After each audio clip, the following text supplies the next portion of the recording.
ঘাসের কন্ডেম ছেড়ে দিনের পর দিন, মাসের পর মাস, বছরের পর বছর বিচ্ছিন্ন রেখে দিস।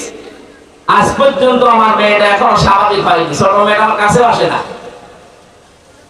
আপনি হামজার মামলার আসামি তো হয়েছেন, আপনি আল্লাহর মামলার আসামি।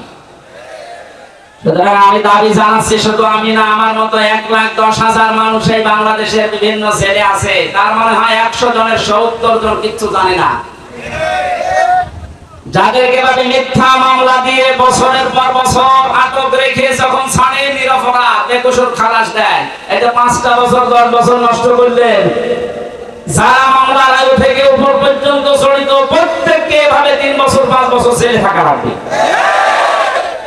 আর আয়না ঘরের সাথে যারা জড়িত, ব্যারিস্টার আরমান, আমান আজমি ভাই সহ যত মানুষকে আপনি রেখেছিলেন, এদের মতো আপনাকেও এরকম 8 বছর 9 বছর আয়না ঘরে রাখা লাগবে। এখন বাইরে যে বলে আমি কি করেছি যে আমি থাকতে পারলাম না, কি করেছি টের পাচ্ছেন না? এদিকে আসেন, আসেন, এদিকে আসেন, আপনাকে টের পাচ্ছি। মানুষ, একটা জীবিত মানুষকে কবর ছেলের ভেতরে 8টা বছর। আমার সাথে মুফতি ফখরুল ইসলাম ছিল, একটা এত বড় আলেমকে ওরা এই হাত পায়ের ভেতর দিয়ে দিয়ে সামনে রডের সাথে দিয়ে তালা লাগিয়ে দিয়েছে। 1.5 মিনিট সময় দিত টয়লেটে। পৃথিবীতে এত কষ্ট দেওয়া যায় মাটির নিচে, না দেখলে আমারও বিশ্বাস হতো না। এই সমস্ত কাজ করতে এরপর আপনার মনের ভেতরে একটু আফসোস আসে না? আবার মুখ খুলে বলে, আপা ঘাবড়াবেন না, আমরা ভয় পেয়ে যায়, নরম হয়ে যায়। নরম বানানো দরকার। সংস্কার যখন আরম্ভ হয়েছে, আশা করছি খুব তাড়াতাড়ি জালেমদের দোসর ছাড়া সব এগুলো আল্লাহর মামলার আসামি। কার মামলার আসামি? যারা আল্লাহর মামলার আসামি হয়ে গেছে, এরা আল্লাহর জান্নাতে যাবে, বিশ্বাস হয়? এগুলো সব জাহান্নামী মানুষ। সুতরাং এই জাহান্নামী মানুষকে আমরা বাংলাদেশে দেখতে চাই না। কথা বলেন। জান্নাতে যেতে চাইলে এখনো দরজা খোলা আছে, তওবা করে ফিরে আসেন। আশা করছি কথার ইঙ্গিত বুঝেছেন। এখন মানা না মানা আপনার ব্যাপার। কপাল যদি ভালো থাকে ওমরের মতো ফিরে আসবেন, আর যদি কপাল আবু জাহেলের মতো হয়, আমি হামজা না, এখানে নবী এসে ওয়াজ করলে আপনার কাজ হবে। আমরা কোরআনে কারীম থেকে সূরা মুলকের 2টা মাত্র আয়াত পড়েছি, তাফসীর আকারে কথা বলছি। আর কত সময় থাকা যাবে নাকি? আসরের নামাজ শেষ হয়েছে তো, জোহর আসর পড়ে এসেছি। ঠিক আছে, জবান খুলে কোরআনের আয়াতটা আগে পড়েন। আউযু বিল্লাহি মিনাশ শাইতানির রাজীম।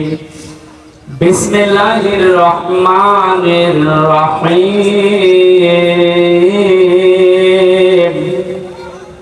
তাবারাকাল্লাযী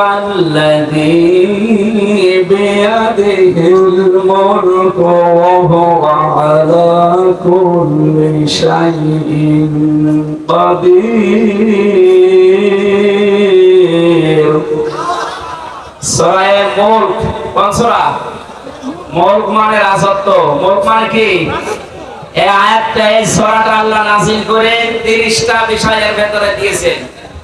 মানুষদেরকে জানাতে চেয়েছেন রাজত্বের আসল মালিক আমি আল্লাহ।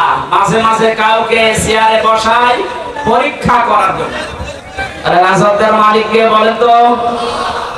আল্লাহুম্মা মালিকাল মুলকি তুতিল মুলকা মান তাশা ওয়া তানজিউল মুলকা মিম্মান তাশা ইলা আখিরি আয়াত।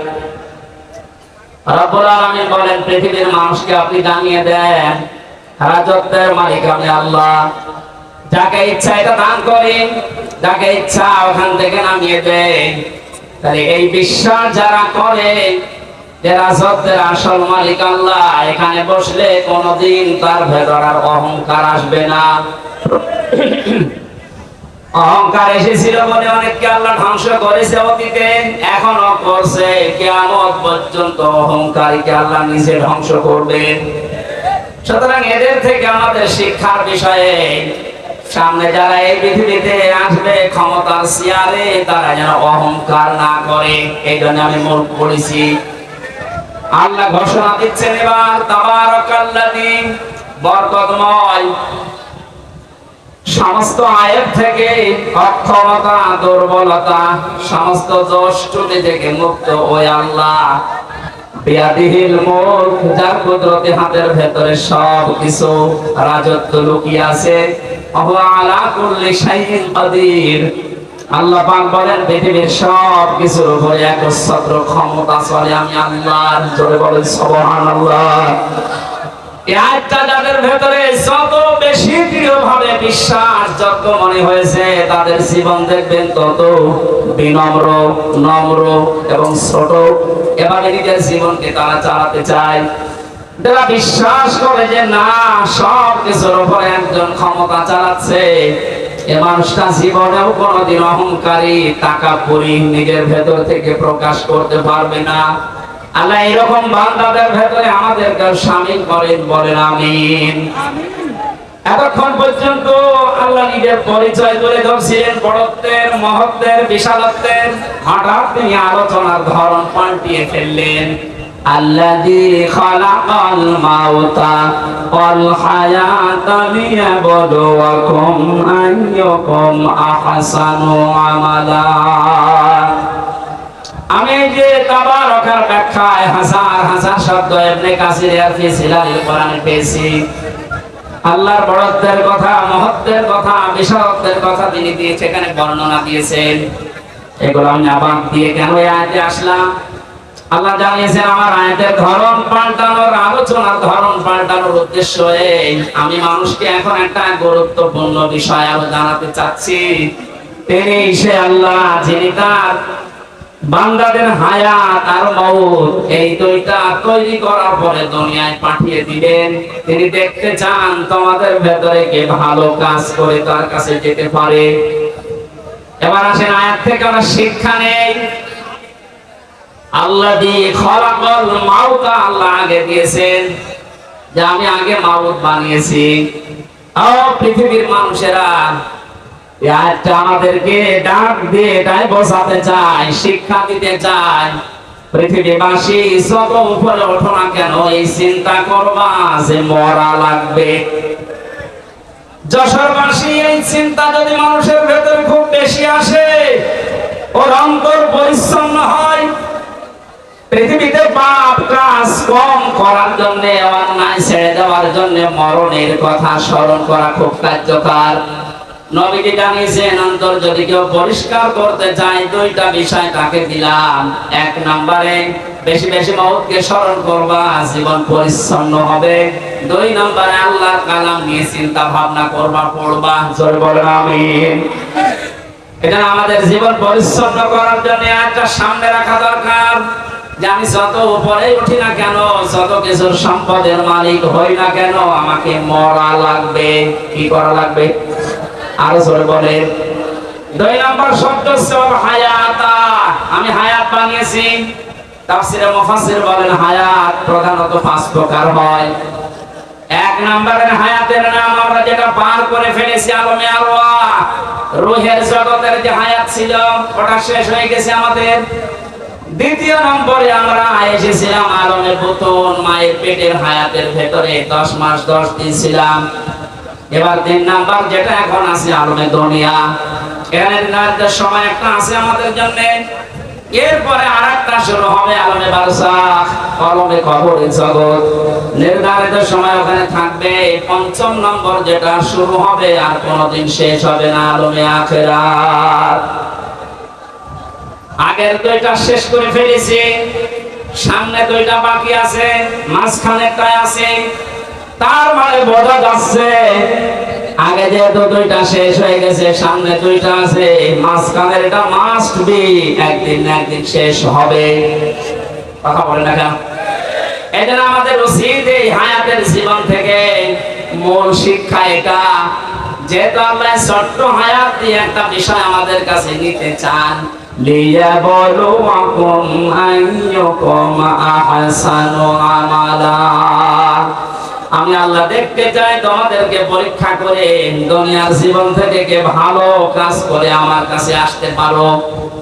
আল্লাহ কিন্তু আকসারু আমালা দেননি যে আমি বেশি বেশি কাজ চাই, না, আহসানু আমালা, আমি ভালো কাজ চাই।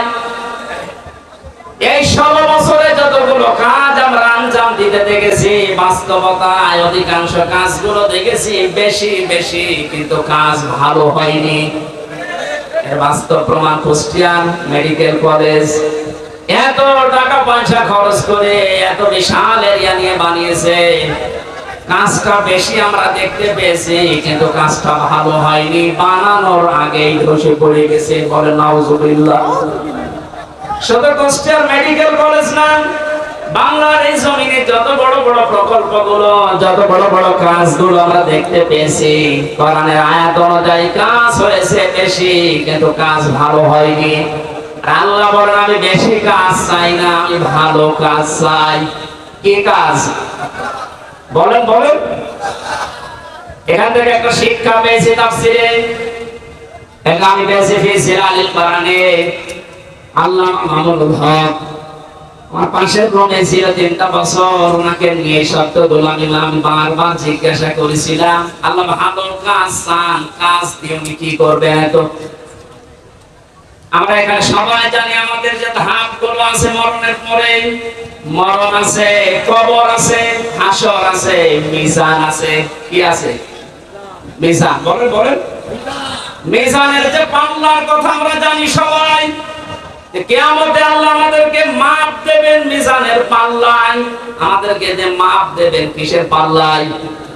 আরো জোরে বলেন।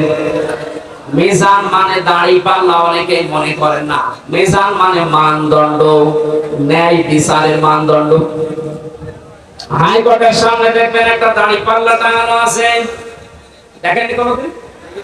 ওটা একদিকে মনে হয় ঝুলিয়ে থাকে, দুই দিকে সমান। বাংলার 18 কোটি মানুষদেরকে দেশের সরকার বোঝাতে চায়, ইউনিয়ন থেকে শুরু করে জজ কোর্ট পর্যন্ত যদি ন্যায় বিচার নাও পাও, এখানে আসলে যে দাড়ি পাল্লা দেখতে পাচ্ছ, এখানে ন্যায় বিচার করা হবে। যদিও এটা আমরা দেখিনি। কথা বলেন না। মিজান মানে দাড়ি পাল্লা না, আমি কোন জায়গায় অভিধানে পাইনি। মিজান মানে মানদণ্ড। মিজান মানে কি? এবার আসেন মূল শিক্ষাটায়। পৃথিবীতে যত বিষয় আছে, প্রতিটি বিষয় যদি কেউ পরিমাপ করতে চায়, প্রতিটি বিষয় মাপ দেওয়ার জন্য আলাদা আলাদা যন্ত্র আছে। এই স্টেজ যদি আপনাকে বলি, সালাম ভাই এটা মেপে দেন, এটাকে দাড়ি পাল্লায় তুলে দেবেন। কথা বলেন কেন? এটা মাপার জন্য ফিতা আছে, গজ আছে। এই কথা বলেন। এটা মাপার জন্য গজ, ফিতার প্রয়োজন। ওনাকে যদি বলি এই যে পানিটা মেপে দেন, ফিতা দিয়ে মাপবে। কি দিয়ে? সিসি দিয়ে, লিটার দিয়ে। যদি বলি সাল মেপে দেন, উনি সাল কি গজ দিয়ে মাপবে।